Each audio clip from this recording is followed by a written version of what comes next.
the Global Democracy and Justice Lecture Series with Oded Gilad and Dina Freeman. Episode 22, World Citizenship. These days, people talk a lot about global citizenship, but they use the term in a very vague and unclear way. Most of them don't really mean citizenship at all, with all the rights and responsibilities that come with it. They rather speak about global citizenship as a general sense of being interested in and caring about other peoples and cultures, or following world events and knowing what is going on beyond your own country, or perhaps giving to international charities and working in international development, or even just living a cosmopolitan lifestyle and travelling a lot. Oxfam defines a global citizen as someone who is aware of and understands the wider world and their place in it, who takes an active role in their community, and works with others to make the planet more peaceful, sustainable, and fairer. That's all very nice, but it's a bit wishy-washy, and it certainly doesn't have anything to do with real citizenship. And in a similar vein, many organisations now talk about global citizenship education. And again, this is generally understood to mean educating children and adults to take a holistic world perspective, to look at social issues, to value understanding and tolerance across cultures and so on. And used in this very vague and very general way, many people do indeed feel that they are global citizens.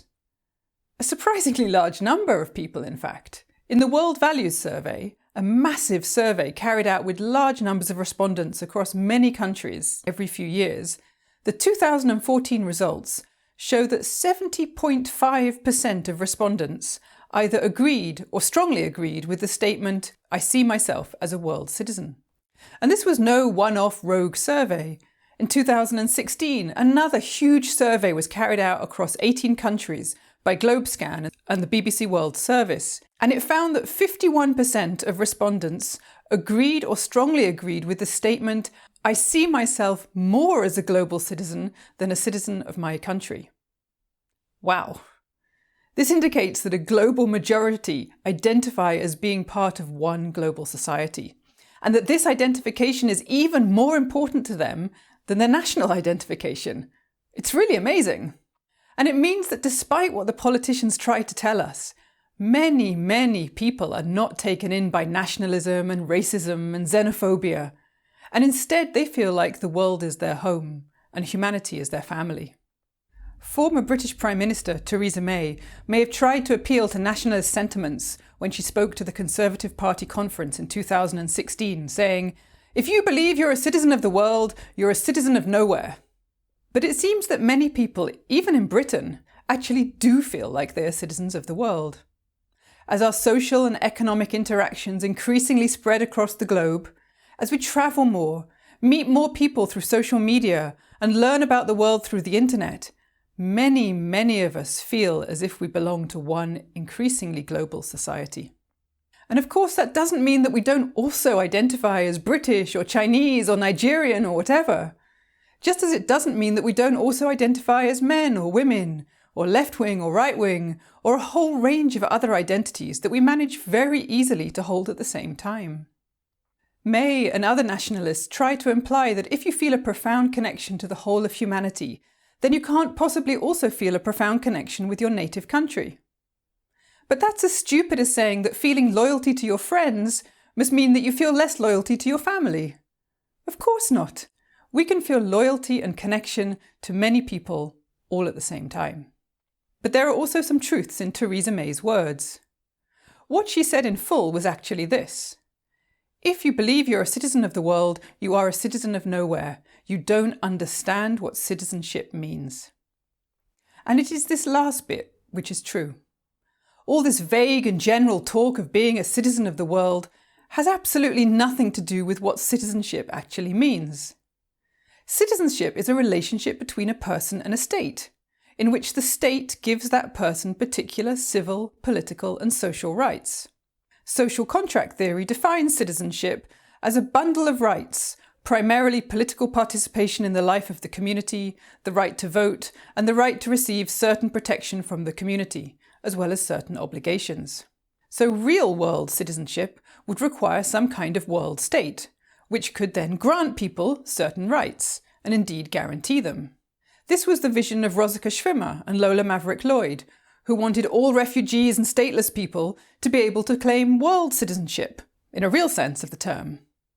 It was also the vision of Gary Davis, a peace activist who in 1948 renounced his American citizenship and declared himself world citizen number one. These activists, and many, many others like them, talked about world citizenship in a very real sense of the term. They wanted a federal layer of global government which could grant real rights to everyone. Let's consider what this might look like. First of all, pretty much all states grant their citizens the right to move around freely within the state and to live and work anywhere. So let's imagine that world citizens had this right. This on its own would be huge. It would mean that everyone, no matter where they were born, would have a world passport and be able to travel anywhere and to live and to work anywhere. Just like it is today within the US or within the EU. Borders would become minor details, and everyone would be able to cross them freely. There would be no more refugees and no more stateless people. Everyone would be citizens of the world and have rights and freedoms, whatever the situation in their home country and wherever they happen to find themselves. Furthermore, in a world without borders, it would be impossible to fence people into countries in which there are no opportunities, or where they can't earn a decent living, or where their government is persecuting them. No, they would simply be able to leave and go somewhere better. But hang on, you say, wouldn't that mean that everybody from the poor countries would suddenly rush to the rich countries? Then there'll be overcrowding and tensions between people of different religions and ethnic groups. There won't be enough jobs to go round. It would be awful. Well, let's think about that for a bit. If the world continued to be as unequal and as unjust as it currently is, then yes, there probably would be a huge movement of people from poor to rich countries. But if that were possible, and politicians and everyone knew that, then there would be a huge incentive to balance out the inequalities and injustices in the world, so that all the countries would be more or less similar in terms of wealth and freedoms and opportunities.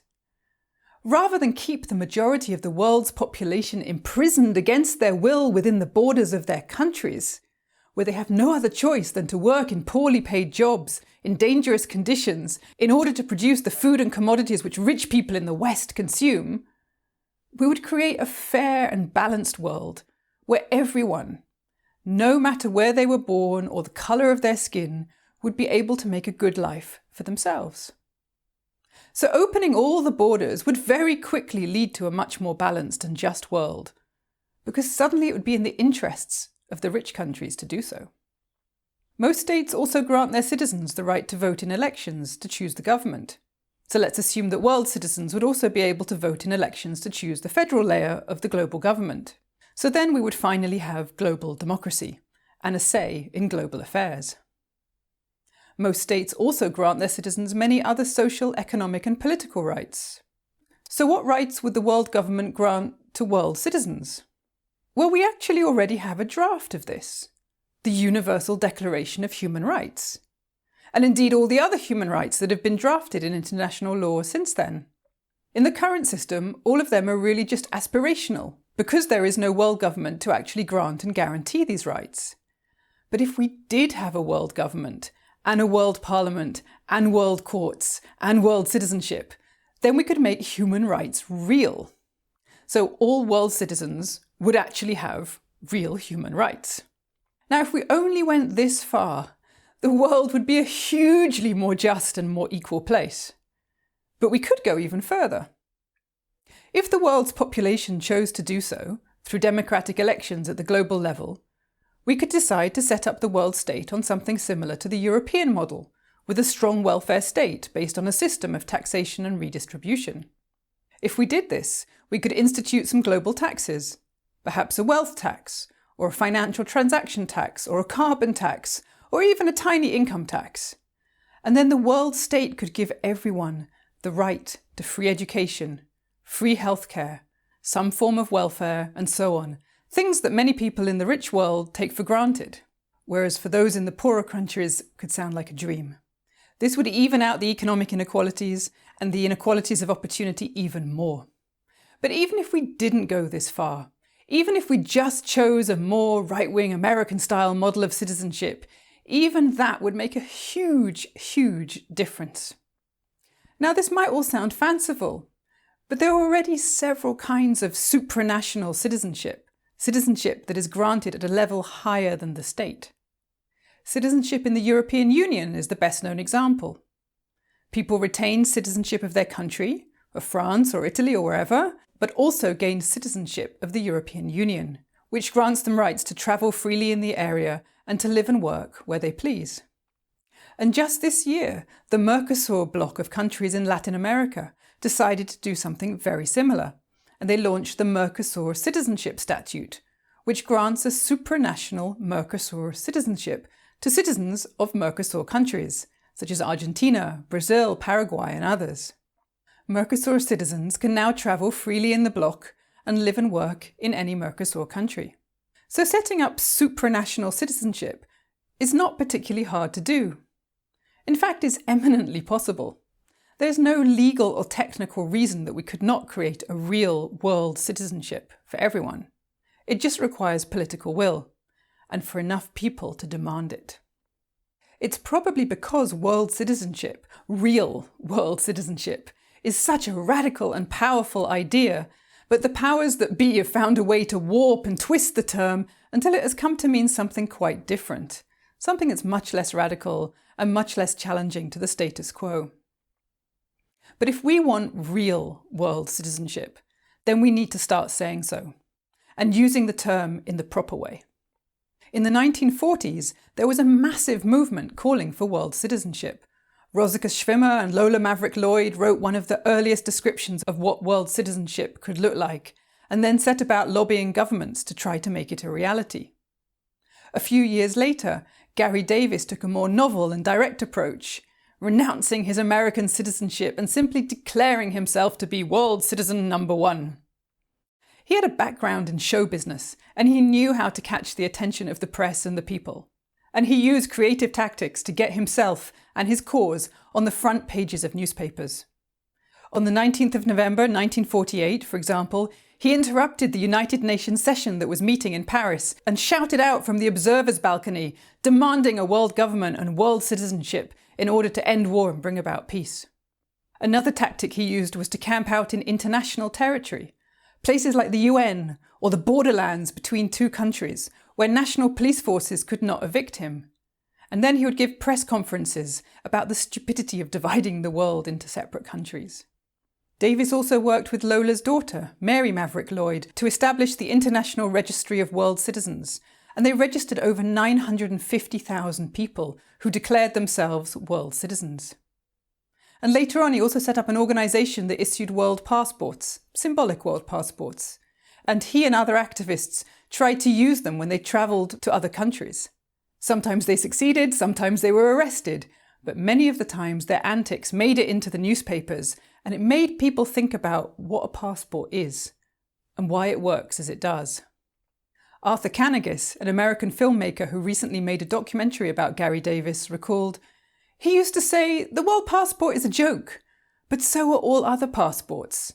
They're a joke on us, and ours is a joke on the system." Now, these kinds of creative actions helped him to build up a following of hundreds of thousands of people.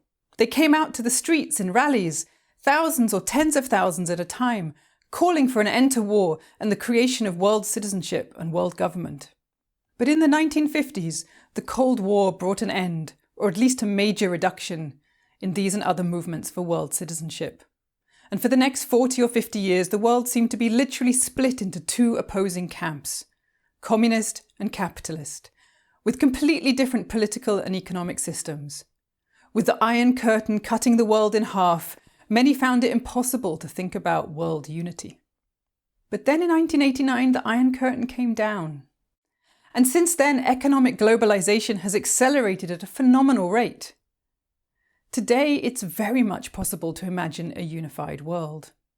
Indeed, we're partway there. The global economy is to a very great extent unified. Air travel and the internet and social media have enabled our social relations and even large parts of our culture to increasingly unify. It's only our political systems that remain resolutely fragmented and disparate. We are so much closer to a unified world now than we were in the 1940s. So much closer. So perhaps it will be possible now, with the aid of internet and social media and possibly other new technologies still on the horizon, to galvanise an even larger mass movement than the one in the 1940s. From the north and the south, the east and the west, of social movements, NGOs and ordinary citizens, farmers, students, factory workers, indigenous peoples, environmentalists, refugees, everyone who cares about justice and human rights, to make that final push to make global political unification a reality. Because only then can we get a say in the democratic running of our world. Only then can there really be human rights. And only then can we really become world citizens.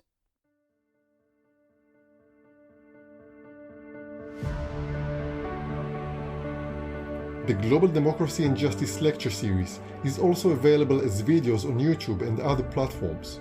If you found the ideas in this episode interesting, please share it.